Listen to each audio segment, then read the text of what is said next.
अल्लाहुम्मा सल्लि अला मुहम्मदिन व अला आलि मुहम्मद कमा सल्लैता अला इब्राहीम व अला आलि इब्राहीम इन्नका हमीदुम मजीद।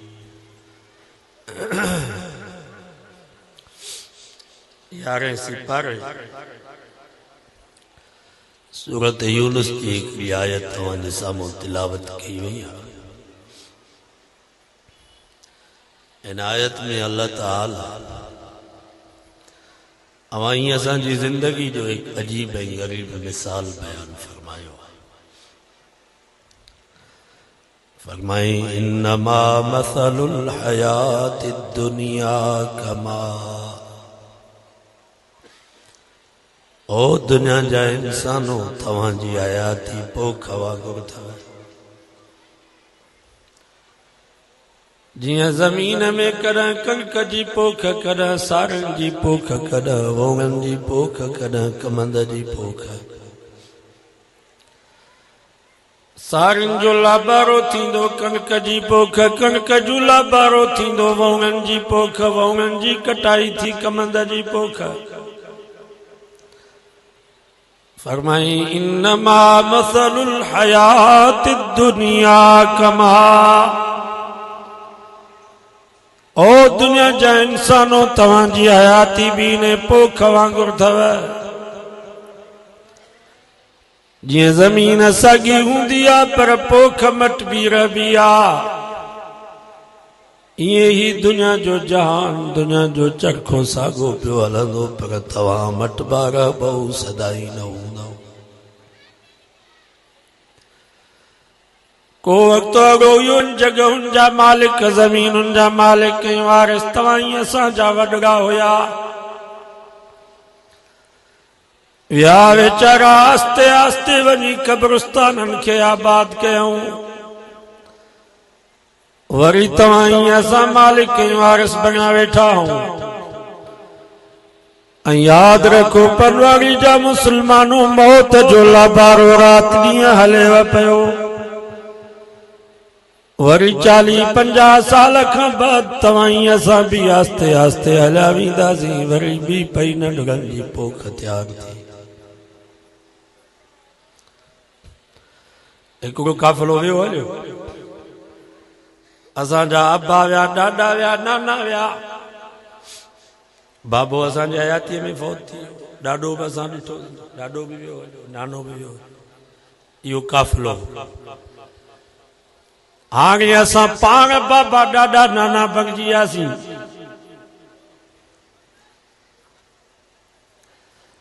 ॿाहिरि हूंदा आहियूं त महसूस ई कोन थींदो आहे त को असां वॾा थिया। घर जो वञूं था तो को बाबो तो चए, को नानो, को ॾाॾो, पोइ तो महसूस थिए पियो असां त वॾा थी विया। आहे या 30 सालनि खां वठी मां हिते पनवाड़ी में अचां थो, तालबी ज़माने में तक़रीबन 92 अलाए केॾे विया हलिया वॾा, हिकिड़ो ई कोन थो ॾिसण में। इहो काफ़िलो वियो आहे। हाणे असां वारो काफ़िलो आहे, वरी 50-60 साल खां बाद असां वारो काफ़िलो भी हलियो वेंदो। वरी टियों काफ़िलो 50-60 साल खां बाद काफ़िलो मटबो।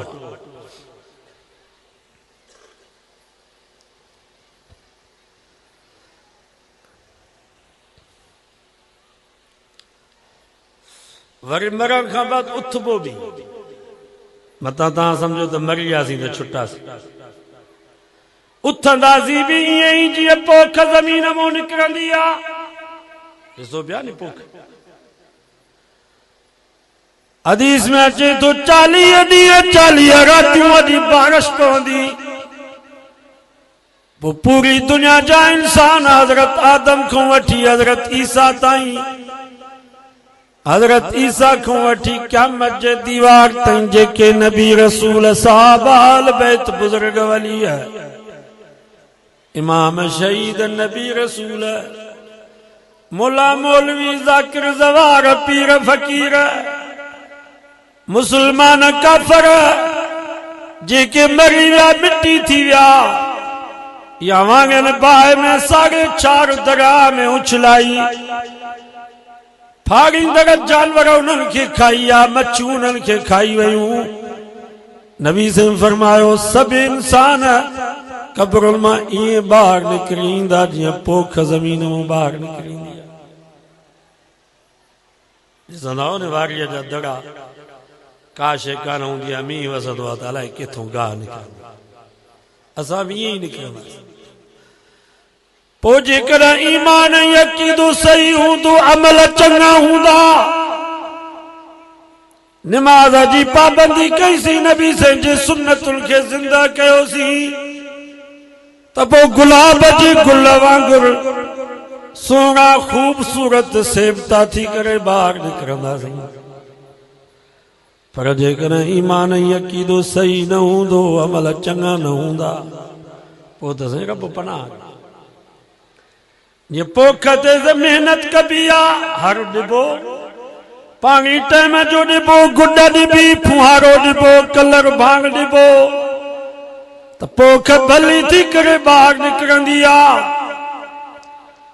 पर जेकॾहिं पोख ते महिनत न थी, हर सही नमूने सां न ॾिनोसीं, पाणी टाइम जो न ॾिनोसीं, गुड न ॾिनीसीं, भांग न ॾिनोसीं, त पोइ के दाणा सुकल के सड़ियल के खाधल। ईअं ई क़ुरान तूफ़ा मां क़यामत जो ॾींहुं थींदो के माण्हू क़ब्र मां उथंदा त अखियुनि खां अंधा हूंदा। ये मुसलमान काफ़िर न, काफ़िरनि जे लाइ त हिकिड़ी सज़ा आहे, जहन्नम में त निकिरंदा ई। ही सज़ाऊं मुसलमाननि खे। रब खे चवंदा लिमा हशरतनी आमा, या अल्लाह तूं असांखे अंधो करे छो थारियो आहे।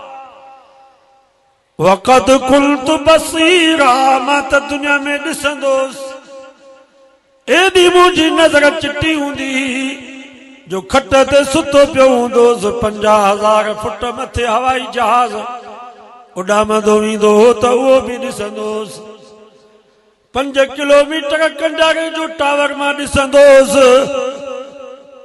अॼु छो मूंखे अंधो करे उथारियो वियो आहे, हेॾो ज़ुल्म मूंसां छो थियो आहे। रब फरमाईंदो वमा ज़लमनाहुम, असां ज़ुल्म कोन कयो आहे, वलाकिन कानू अनफुसहुम यज़लिमून, तव्हां पाण पंहिंजो पाण सां ज़ुल्म कयो आहे। मां त तव्हांजी हिदायत जे लाइ 30 सिपारनि जो क़ुरान मोकिलियुमि, तोखे कावश ऐं इबरत पढ़ण जो टाइम मिले पियो,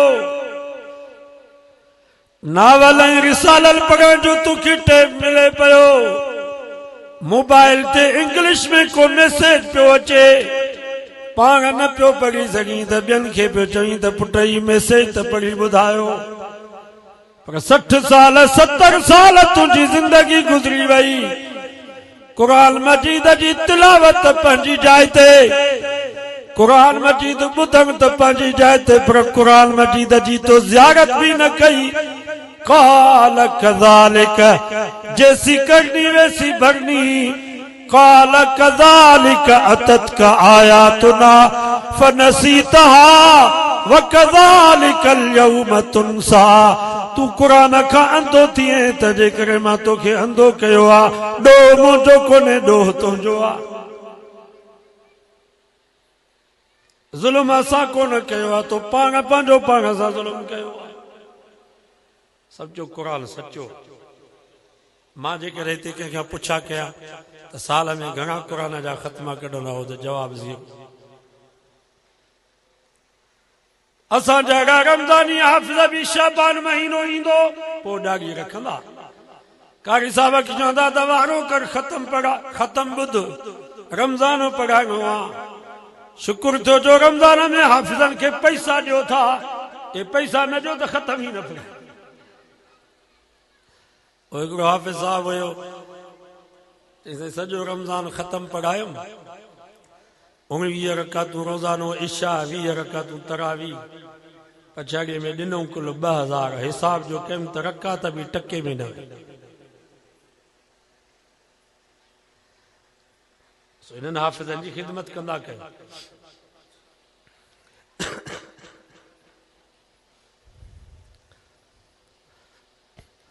हिते बि अंधनि वारी ख़ैरात हली, हार पाराइण वारा बि हितां जा पंहिंजा, वरी जंहिंखे पाइनि पिया उहे बि पंहिंजा। मां सम्झो त शायदि असांखे हार पाराईंदा, महिमाननि खे हार पंहिंजनि खे बि हार पाराए। भलो त उस्तादनि खे पारायो, उस्तादनि जो क़दुरु आहे, असांखे ख़ुशी थी।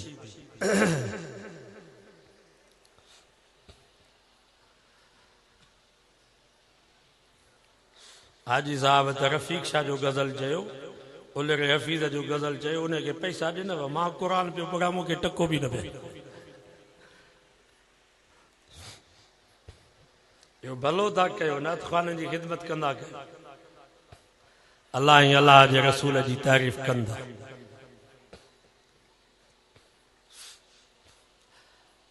मूंखे यादि आहे पहिरियों दफ़ो हिते मां तकरीर ते आयुसि, अचे मुंहिंजे मथां नोट घुरियो, रुपए जा नोट हाथ ॾे, नवां नोट। उस्ताद मोहम्मद हाशिम बि ज़िंदा हो, उस्ताद शम्स साहब, तक़रीबन 100-200 रुपया थिया। सॼी राति निंड न आहे त हीअ पैसा कयूं केॾो।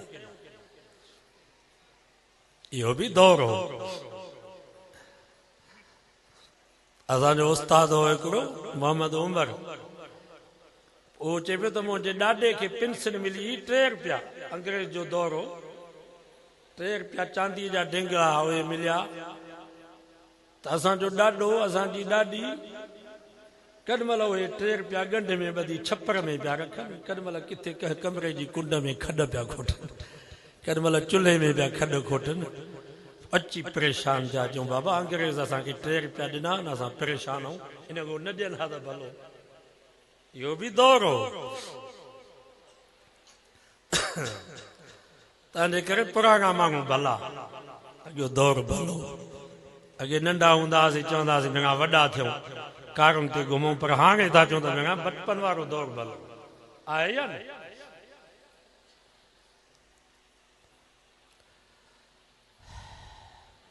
सो बाबा क़ुर जे लाइ टाइम कढो, क़ुर मजीद जी तिलावत कंदा। क़ुर मजीद जो पढ़ण बि सवाब, पढ़ाइण बि सवाब, ॿुधण बि सवाब, ॿुधाइण बि सवाब, पर हिन क़ुर मजीद जी ज़ियारत में बि सवाब अथव। हदीस में अचे थो बैतुल्लाह जे ॾिसण में सवाब अथव, तवाफ़ में त सवाब आहे, उते नफ़िल पढ़जनि, निमाज़ पढ़जे त सवाब आहे, पर हिकिड़ो मुस्लमान रुॻो बैतुल्लाह खे ॾिसे थो पियो, इन ॾिसण में बि सवाब अथसि। ज़मज़म जो पाणी पियण त वॾी ॻाल्हि, पर ज़मज़म जे पाणी जे ॾिसण में बि सवाब अथव। अबे अम्मा जी ख़िदमत त वॾी ॻाल्हि आहे, पर नबी से फरमायो अबे अम्मा जे ज़ियारत में बि सवाब अथव। आलिमनि जी ख़िदमत में त वॾो सवाब आहे, पर मुंहिंजे महबूब फरमायो आलिमनि जी ज़ियारत में बि सवाब अथव। तंहिंजे करे वाइज़ में जलसे में अखि तव्हांजी आलिमनि ॾे हुजे, हेॾे होॾे न तकियो, जेसि ताईं मौलवियुनि ॾे तकींदव गुनाह पिया माफ़ थींदा। उहे मौलवी त असां कोन आहियूं, पर इल्म हाणे त आहियूं। कुझु आलिमनि जूं जुतियूं, उस्तादनि जूं जुतियूं सिधियूं कयूं आहिनि, इनशाअल्लाह असां ॾे निहारींदो, सवाब थींदो, ॿिए पासे ॾे न तकियो। क़यामत जो ॾींहुं थींदो, के माण्हू क़ब्र मां उथंदा किविलनि वांगुरु हूंदा। पूरी दुनिया जा इंसान पंहिंजे पेरनि जे हेठां पिया उन्हनि खे लताड़ींदा, चवंदा या अल्लाह हेॾो असां सां ज़ुल्म छो थियो आहे। अल्लाह से फरमाईंदो वमा रब्बुक बिज़ल्लामिल लिलअबीद, तव्हांजो रब कंहिंसां बि ज़ुल्म न कंदो आहे। मां ज़ुल्म तॾहिं कयां जॾहिं तव्हांखे मसइले जी ख़बर न हुजे। मां त तव्हांजी हिदायत जे लाइ क़ुर मोकिलियुमि, आलिमनि अची तव्हांखे सम्झायो वला तमशी फिल अर्ज़ि मरहा, ओ इंसान ज़मीन ते आकर न कर, गुरूर न कर, तकब्बुर न कर, इन्नक लन तख़रिक़ल अर्ज़, पैर ज़ोर सां ज़मीन ते न आण, तोखे एतरी ताकत ना है जो तू जमीन के चीरे सगी।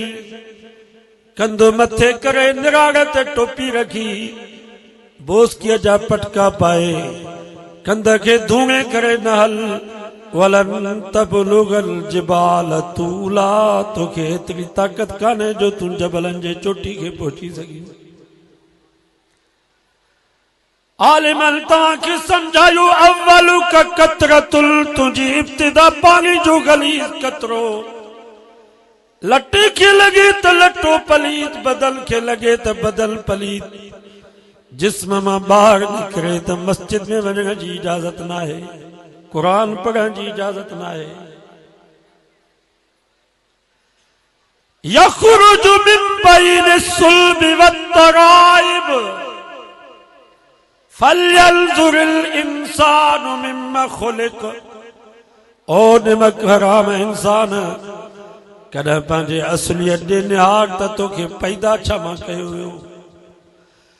तोखे सोन मां पैदा कोन कयो वियो, तोखे चांदी मां पैदा कोन कयो वियो, तोखे मुश्कई अंबर जे गारे मां कोन ठाहियो वियो। खुलिक मिन माइन दाफिक, हिकिड़ो गलीज़ पानी कुछ अबे जे पुठीअ मां निकितो, कुछ अम्मा जे सीने मां निकितो।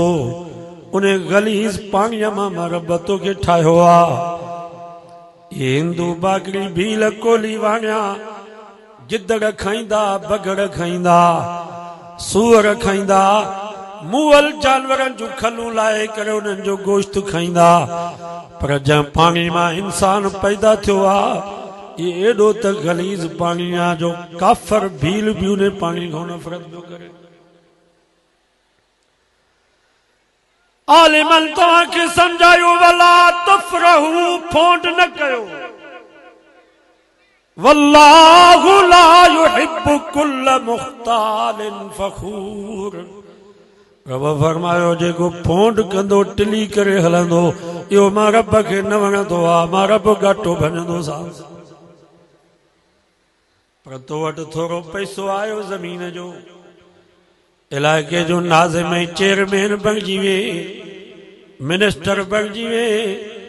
जंहिंमहिल तो वटि पैसो आयो, पोइ तुंहिंजे दिमाग़ में अची तिॾ वेठी, पोइ पियो सम्झी त मूं जहिड़ो केरु आहे। पोइ कंहिंजी ज़मीन ते कब्ज़ो, कंहिंजे प्लाट ते कब्ज़ो।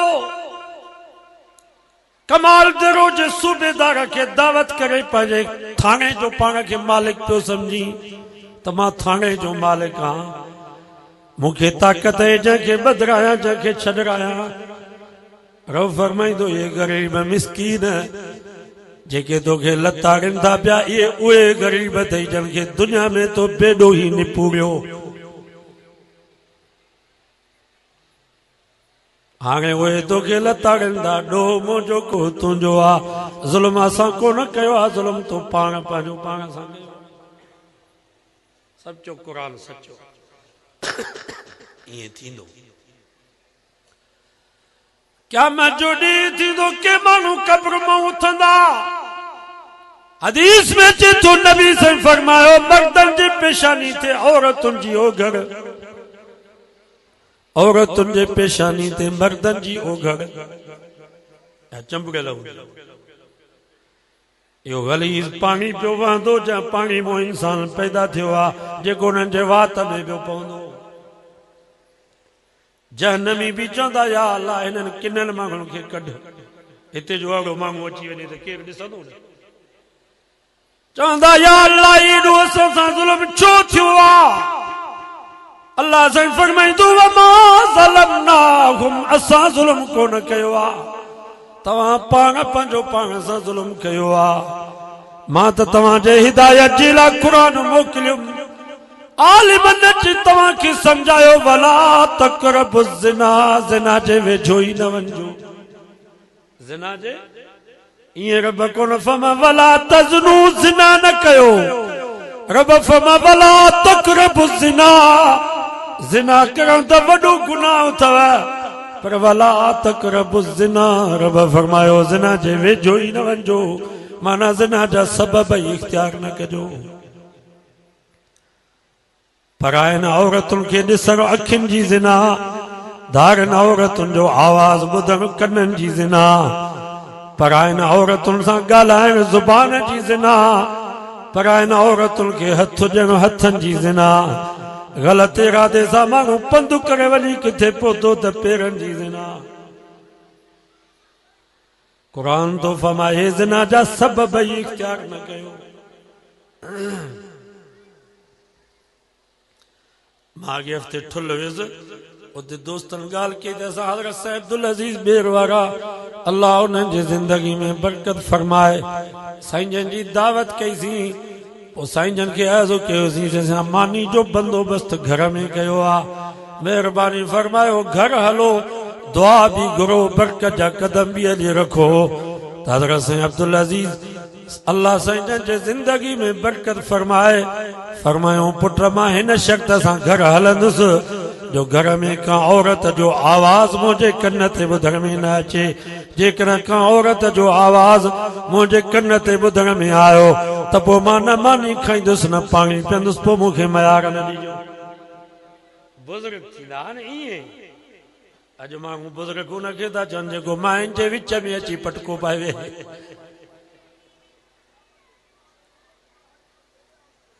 वला तक़रबु ज़िना, ज़िना जे वेझो ई न वञो। मन ज़ना ज़ुनिया, खबरदार पाड़े में का गरीब मिस्कीन जी न्याणी खे बेस्तो न कजां। मतां रब तुंहिंजी इज़त वारी हयादार शरीफ न्याणी खां बदिलो न वठाई। मन ज़ना ज़ुनिया, पाड़े में का गरीब मिस्कीन जो लोड़ो न लताड़जा। मतां रब तुंहिंजे लोही कोट ऐं हवेली खे ऊंधो न करे छॾाई। जिंदगी में मोह कोन खणी सघंदे। मन ज़ना ज़ुनिया, जैसी करनी वैसी भरनी, जरा करके तो देख, जन्नत भी है जहन्नम भी है, जरा मर के तो देख। आवे ज़ुल्फ़कार अली नक्शबंदी खुतबात फ़कीर में वाक़ियो लिखियो आहे। हिकिड़ो सोनारो शाम जो पंहिंजे घर जो आयो दुकान बंदि करे त उनजी घरवारी मुसल्ले ते वेठी आहे, रोए थी पई। फलाणे जी मां ख़ैर ताहे, रोई थी।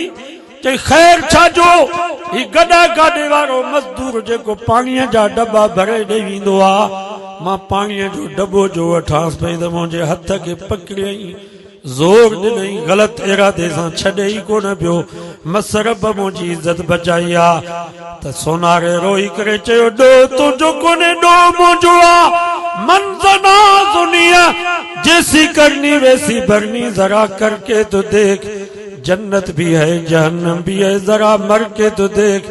अॼु मुंहिंजे दुकान ते हिकिड़ी औरत आई, पोइ मां उनखे सोन जी चूड़ी पियो भरायां, पोइ उनजे हथ खे मां बि पकड़ियो, ग़लति इरादे सां ज़ोर ॾिनुमि, रब थॾे ते मूंखां बदिलो वरितो आहे।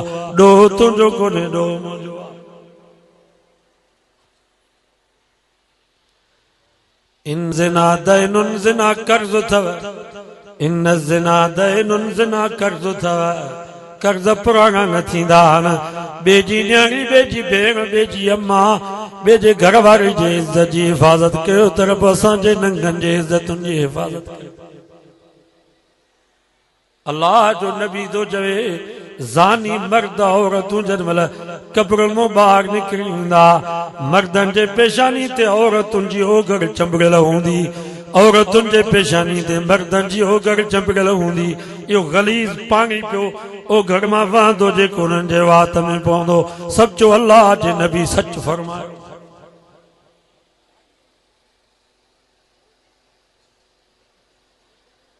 क्या मजो ॾींहुं थींदो के माण्हू कब्र मां उथंदा। ये मुसलमान, ये सज़ाऊं मुसलमाननि खे मिलंदियूं।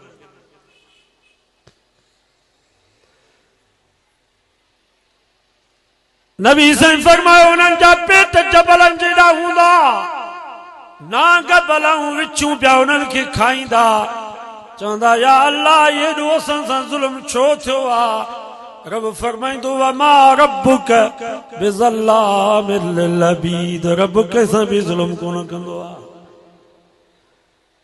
मां ज़ुल्म तॾहिं कयां जॾहिं तव्हांखे कंहिं मसइले जी ख़बर न हुजे।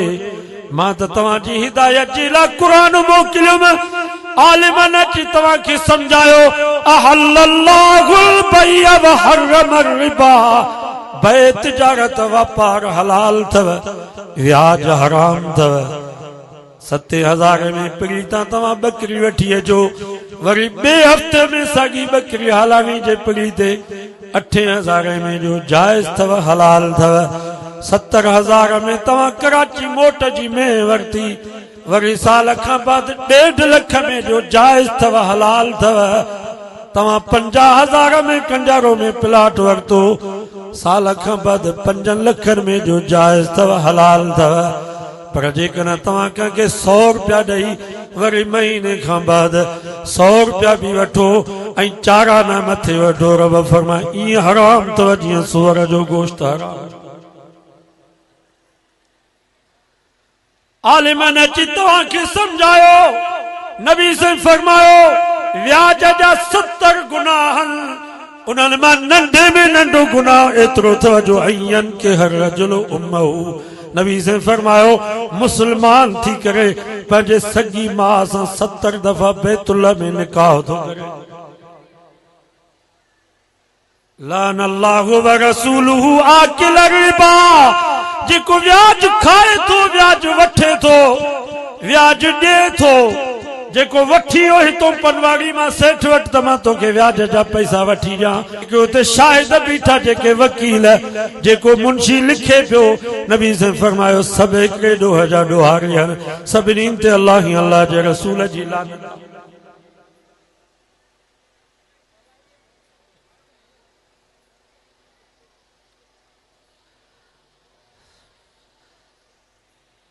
तंहिंजे करे त असांजा हज़रत से ॿेर वारा रहमतुल्लाह अलैह फरमाईंदा हा त बैंक में नौकरी बि न कयो, छो त बैंक में सॼो व्याज जो कारोबार थो हले।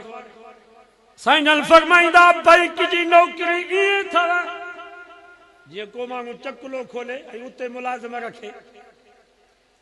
बाबा चकुले में नौकरी करणु जाइज़ आहे? उते केरु वञी मुंशी थी बीहे, को केशव थी बीहे, पैसा वठे, गिराक वठी अचे उते चकुले में, सभु ॾोह जा ॾोहारी आहिनि या न? बैंक में नौकरी बि ईअं ई अथव। इहो जेको मैनेजर आहे, जेको केशर आहे, जेको पटे वालो आहे, जेको सिपाही उते बीठो आहे, जेके व्याज ॾियनि पिया, जेके व्याज ते पैसा वठनि पिया, ये सभु हिकिड़े ॾोह जा ॾोहारी आहिनि, सभिनी ते अल्लाह ई अल्लाह जे रसूल जी लानत आहे। असांजो खोड़ दोस्त हुया, रोगी में असांजो दोस्त हो, जब 50 लाख पंहिंजे पुट ते ख़र्च कयो, वॾी हुनखे तालीम ॾियाराई, घर वेठे हुनजे बैंक जो ऑर्डर आयो, मैनेजर 1,00,000 हुनजी पघार हुई। पीउ खे चई बाबा आलिम चवनि था त बैंक में नौकरी नाजाइज़ आहे, हराम आहे, व्याज जो कारोबार आहे, बाबा मां नौकरी न कंदुसि। पीउ चयो पुट मां 50 लाख ख़र्च कया आहिनि तोखे पढ़ाइण जे लाइ, त उन नौजवान पंहिंजे पीउ खे चयो बाबा मां पिनी करे तोखे खाराईंदुसि, पर महिरबानी करे मूंखे हराम वारी नौकरी न कर। अहिड़ा नौजवान हिन वक़्त बि अथव, हलो त मां तव्हांखे ॾेखारियां। असांजो लाड़काणे जो हिकिड़ो दोस्त हो, बैंक में मैनेजर हुयो, 1,00,000 हुनजी पघार हुई। वाइज़ ॿुधई आलमनि जो, साईं ॿेर वारनि जी तकलीफ़ ॿुधई, उन वक़्त में इस्तीफ़ा लिखियईं। दोस्तनि मिटनि माइटनि अॿे मां चयसि पुट तूं चरियो थियो आहे छा? माण्हू 40-40, 50-50 लाख ॾेई करे नौकरी था वठनि, तूं नौकरी में हाज़िर सर्वस तूं नौकरी छॾींदो? चई बाबा आलिम चवनि था त इहा नौकरी हराम आहे, तंहिंजे करे मां पिनी करे पंहिंजे बच्चनि खे पालींदुसि, पर हराम वारी नौकरी मां न कंदुसि। अॼु त वरी माण्हू ॻोल्हनि था पिया नौकरी। ऐं जेको व्याज खाईंदो आहे मुस्लमानी त हुन में न हूंदी आहे, पर तव्हां तजुर्बो कयो उन मां इंसानियत ई ख़तम थी वेंदी आहे। असांजो हिकिड़ो नौजवान रोए पियो, चए पियो साईं मां पंहिंजे सहुरे खां पैसा वरिता, ₹1,00,000 जी ज़रूरत हुई, मुंहिंजो सहुरो बि चाचो बि, पोइ मूंखे चई त तोखे ₹1,00,000 ॾियां थो, पर कमीशन लॻंदी, छो त व्याज जो नालो रखंदा आहिनि कमीशन। मां चवां चाचो आहे, हाली त पैसा वठांसि, पोइ ॾिसंदासीं। चई महीनो गुज़रियो, चाचो अचे घर पहुतो, चई पुट हू जेके वाधू पैसा 5,000 उहे ॾे बाक़ी लख रुपया तुंहिंजी मर्ज़ी आहे जॾहिं वड़ाई तॾहिं ॾिजां 5,000 मथियां पैसा ॾे त मां चयोमांसि मां व्याज मथियो न ॾींदो सही त हो चाचो पंहिंजे भाटे खे सहुरो पंहिंजे न्याणे खे जेके लफ़्ज़ थो चवे उहे तव्हांखे ॿुधायां वो सहुरो पंहिंजे न्याणे खे थो चवे त ज़ाल विकिणी करे बि मथियां पैसा ॾे हालांकि उन बेईमान जी उहा उन नौजवान जी ज़ाल न्याणी आहे हाणे मां तव्हां खां पुछां थो जेको व्याज वठे थो उन में इंसानियत रही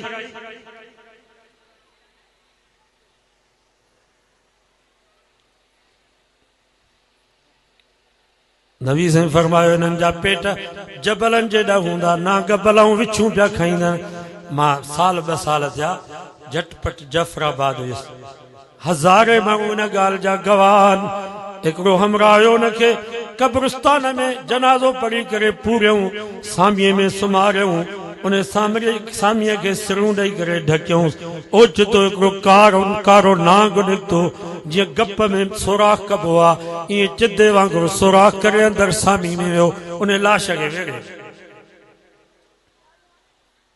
हालांकि हुयो बि सैयद केॾी भली ज़ात पर चवनि त इहो व्याज खोर हुयो महीने में जेसि ताईं 3 लख 4 लख व्याज जा न मिलंसि तेसि ताईं सैयद सुहारे खे आराम कोन ईंदो हो रब दुनिया में ॿुधायो त जेको व्याज खाईंदो उनखे इहा सज़ा मिलंदी ख़ुदा जो वास्तो अथव ये ज़मीनूं गैराबाद थी वञनि व्याज ते भाण न वठो ये ज़मीनूं गैराबाद थी वञनि व्याज ते ॿिज न वठो भली पैंडल साइकिल ते पैदल कंडारे ताईं वञो व्याज ते गाॾी न कढरायो भली कखाई झूपड़ी भली आहे व्याज ते जेके नौकरियुनि वारा बैंक मां पैसा कढराए करे बंगला पिया ठाराइनि अलाह जो वास्तो अथव इन्हनि बंगलनि खां कखाई झूपड़ी कचा कोठा भला भली बुख भरम जी शल न वञे शान क़यामत जो ॾींहुं थींदो अलाह जे नबी फरमायो क़ब्र मां उथंदा त जबलनि जहिड़ा उन्हनि जा पेट हूंदा नाग बलाऊं विछूं पिया उन्हनि खे खाईंदा रब फरमाईंदो मां ज़ुल्म कोन कयो आहे तव्हां पाण पंहिंजो पाण सां ज़ुल्म कयो आहे सचो क़ुरान सचो आहे नबी जो फरमान सचो क़यामत जो ॾींहुं थींदो के माण्हू क़ब्र मां उथंदा पोइ मेयूं ही डगियूं ही बकरियूं ही रिढूं ही उठ ही ॾाचूं उन्हनि खे पिया लताड़ींदा गाह पिया ॻाई अॻे हूंदा नी गाह परसा हूंदा पोइ कणिक जो सारनि जो गाह थींदो पोइ डांद पिया हलंदा ईअं पिया हिननि जे मथां हलंदा साहु त निकिरंदो ई कोन गिचीअ में रसो ॿधल हूंदो नी वॾा कद हूंदनि इहे सभु मथां जानवर पिया हलनि चवंदा या अल्लाह एॾो असां सां ज़ुल्म छो थियो आहे रब फरमाईंदो वमा ज़लमनाहुम असां ज़ुल्म कोन कयो आहे तव्हां पाण पंहिंजो पाण सां ज़ुल्म कयो आहे मां त तव्हांजी हिदायत जे लाइ क़ुरान मोकिलियुमि आलिमनि अची तव्हांखे सम्झायो वात ज़कात ज़कात ॾियो लख ते 2,500 हज़ार ते 25 रुपया 100 ते 2.5 रुपया 100 मन तव्हांजी फुटी थिए त 20 हिसो भला 5 मन अलाह जे नाले ते ॾियो 100 मन तव्हांजी कणिक थिए 5 मन अलाह जे नाले ते ॾियो 100 मन तव्हांजी साड़ी थी थिए 5 मन अलाह जे नाले ते ॾियो आलिमनि अची तव्हांखे सम्झायो पर तव्हां पिया चओ कमायूं असां ॾियूं वरी मुलनि खे